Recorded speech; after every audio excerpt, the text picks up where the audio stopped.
заплати, трябва да вкарат по-нови технологии, които са по-ефективни, съответно да се произвежда повече, съответно ресурсите да падат. Но всъщност тук при нас не се наблюдава такъв процес. И затова масата хора изчезват от страната. Или се търсят. Аз винаги съм дал да кажа, защо ходят да берат селско-стопанска продукция, да се берат в Гърция? Като топло.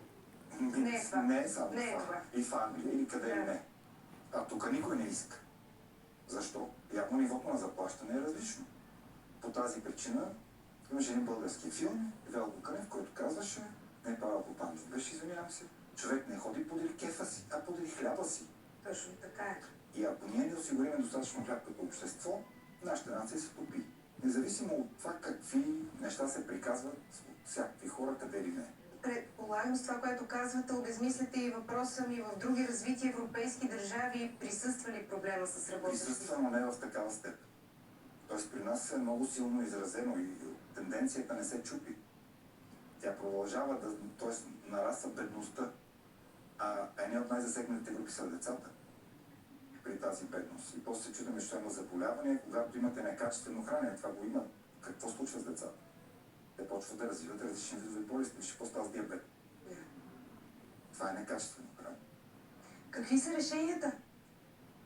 Възнаграждение. Откъде да дойде? Как откъде да дойде? Говорихме за... Тъй като фирмите казват, нямаме пари. Ами парите са някъде тук, като видим статистиката на БНБ, виждаме къде са парите. 0,01% от домакинствата, 0,01% от домакинствата имат влогове над 1 милион.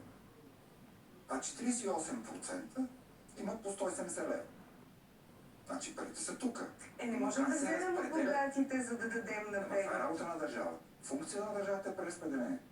Осигурителна система. Какво се случва? Събираме осигуровки, след това от данъците продължаваме да наливаме в осигурителната система.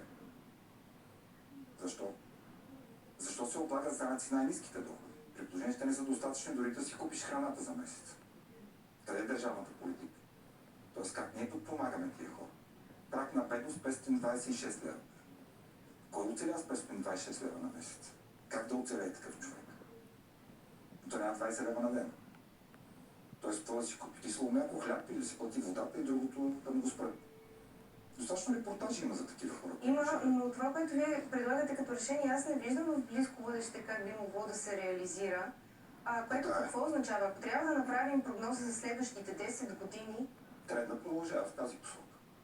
Докато не озрее цялото общество, че да се движим напред, трябва всички да сме добре. И там имаше такива икономически максими. Преди 70 години е имало, ако аз съм добре, всички са добре. След това малко се обръща системата. Ако всички са добре, аз съм още по-добре.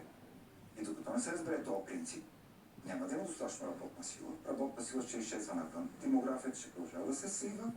И както се прогнозира, 2050-та, я сме 3 милиона, я не. Тук на територията на страната. На територията на София, ако позволите една иронична скоба. Да, защото всичко се концентрира тук в момента. Една трета. Да, една трета.